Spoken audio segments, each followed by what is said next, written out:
Welcome viewer, welcome back to Raji Web Cube. और मैं हूं आपका टीचर अली रजा।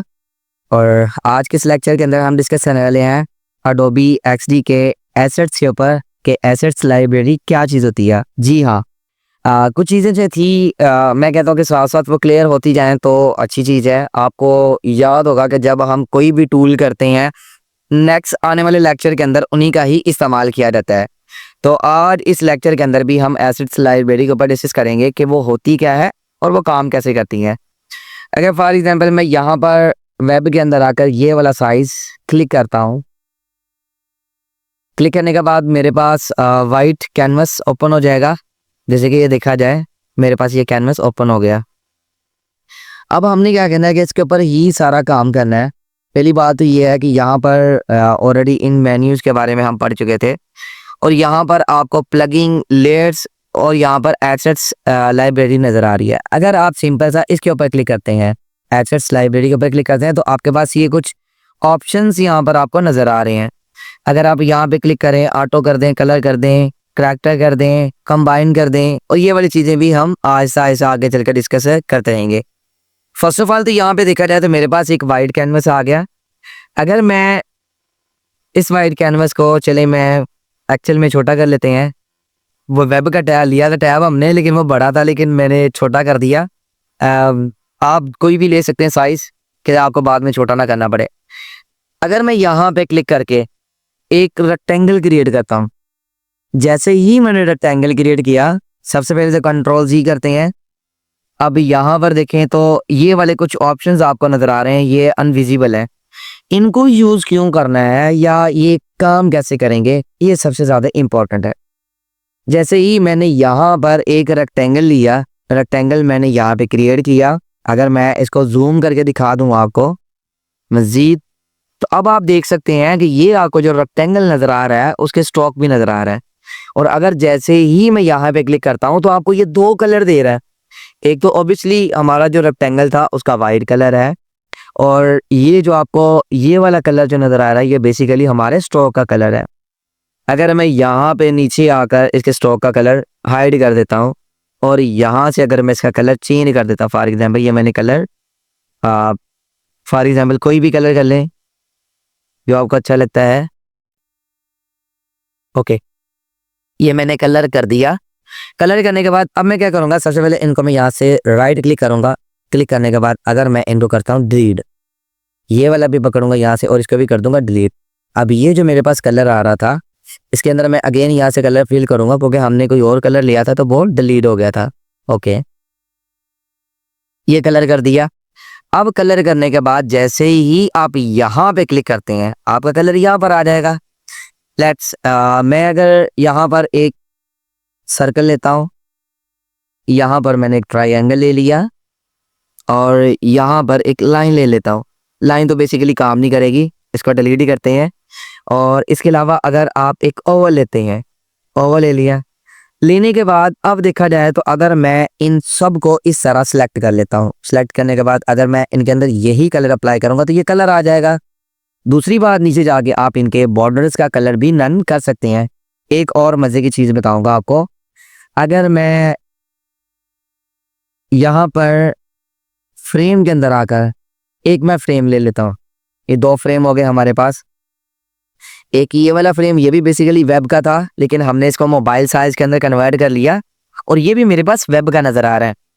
अगर मैं बाय चांस यहाँ पर एक रेक्टेंगल लेता हूँ, ये मैंने रेक्टेंगल ले लिया और यहाँ पर आप एक ओवल लेते हैं, तो ये दो चीज़ें आपके पास आ रही हैं। अगर आप इनके अंदर कोई और कलर कर देते हैं, जैसे कि मैंने यहाँ पे ये वाला कलर कर दिया और स्ट्रोक इसका ऑफ, इसको सिलेक्ट करके इसके अंदर मैंने ये कलर कर दिया, बॉर्डर मैंने इसका ऑफ कर दिया, बॉर्डर ऑफ, तो ये बेसिकली फ़र्क इसके अंदर नहीं पड़ेगा। अगर आप इन दोनों को सिलेक्ट करके अगर आप इस तरह क्लिक करते हैं तो आप ये दो कलर आ जाएंगे। दूसरी बात ये कि अगर इसके ऊपर क्लिक करके आप यहाँ से कलर चेंज कर देते हैं, फॉर एग्जाम्पल ये कलर कर दिया, इसके अंदर आपने यहाँ से ये वाला कलर कर दिया, तो ये मेरे पास डिफरेंट कलर आ रहे हैं। लेकिन जैसे ही आप इन सब को सिलेक्ट करते हैं, इनको आप सिलेक्ट करते हैं, ये जो आपके रेक्टेंगल के अंदर थे, जैसे ही आप ब्लू कलर करेंगे तो उनके अंदर ब्लू कलर आ जाएगा। और अगर इन दोनों पॉइंट को सेट करके अगर ये वाला कलर अप्लाई करेंगे तो वो आ जाएगा, रेड करेंगे तो रेड आ जाएगा, ब्लू करेंगे तो ब्लू आ जाएगा। ये बेसिकली बात करने का मतलब ये था कि हम इन चीज़ों को क्यों यूज़ कर रहे हैं, वो इसलिए यूज़ कर रहे हैं क्योंकि बात का होता है कि हमें एक ही कलर अपनी एप्लीकेशंस के अंदर या अपनी पूरी वेबसाइट के अंदर या उनके बटन्स के अंदर, उनके मेन्यू के अंदर अप्लाई करना होता है। तो यहाँ पर हम कलर्स की लाइब्रेरी को सेट करके अप्लाई भी कर सकते हैं। अगेन मैं इनको डिलीट करके यहाँ पे क्लिक करके डिलीट करके, और अगर मैं इनको यहाँ पे लेके आता हूँ, अगेन मैंने क्लिक किया और यहाँ से इनको भी डिलीट कर दिया। दूसरी बात ये है कि ये जो मेरे पास कलर नज़र आ रहे थे, ये डिफरेंट टाइप के कलर्स नज़र आ रहे हैं, इनको भी एक एक करके डिलीट करते हैं। राइट क्लिक करें, डिलीट, डिलीट, और ये भी डिलीट।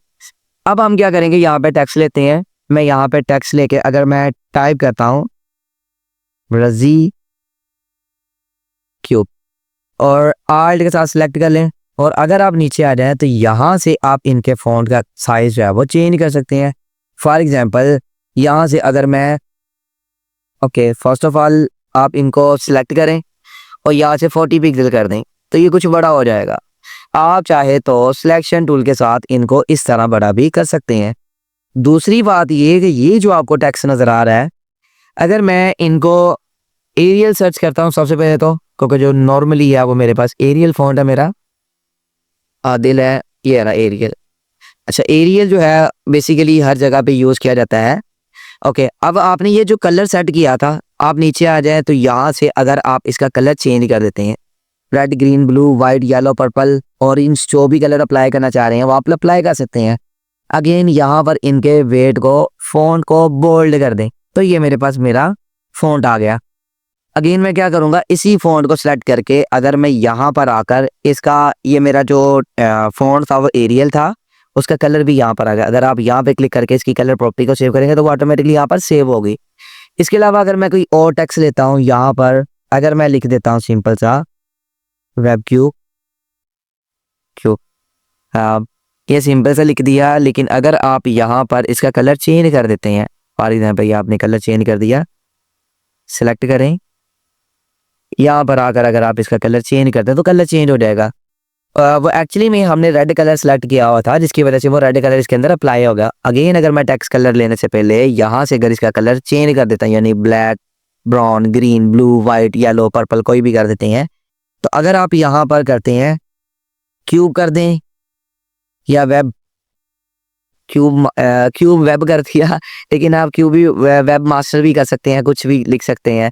लिखने के बाद अब ये कलर यहाँ पर नहीं आ रहा है, लेकिन इस टेक्स्ट के अंदर मैंने कलर अप्लाई करना है, तो यहाँ पर मैं क्लिक करूँगा। सबसे पहले इनको मैं क्या करूँगा, सिलेक्ट करूँगा और यहाँ पर ये कलर अप्लाई कर लूँगा। अगेन मैं इनको सिलेक्ट करूँगा। फ़ॉन्ट अगर चेंज करना है तो यहाँ पर आप डिफरेंट, अगर यहाँ पे क्लिक करें, डबल टैप करें, आप इसके अंदर कोई और फ़ॉन्ट अप्लाई कर देते हैं। फॉर एग्जाम्पल ये मैंने यहाँ पर ये वाला कलर अप्लाई कर दिया। अब इसको सिलेक्ट करूँगा, सिलेक्ट करने के बाद जैसे ही एरियल के ऊपर क्लिक करूँगा तो वो इसके अंदर फ़ॉन्ट आ जाएगा। आई होप कि आज के इस लेक्चर के अंदर आपको काफ़ी चीज़ें समझ आ गई होंगी कि एसेट्स लाइब्रेरी बेसिकली होती क्या है या वो काम कैसे करती है। उसके बाद ये वाला जो टॉपिक है हमारा, हम इनको पढ़ भी चुके हैं, क्योंकि पिछला जो लेक्चर था हमारा बेसिकली कंपेटेंट के ऊपर था कि वो क्या काम करता है या किस तरह वर्किंग करता है। तो आज के लिए इतना ही, इजाज़त चाहते हैं। अल्लाह हाफिज़।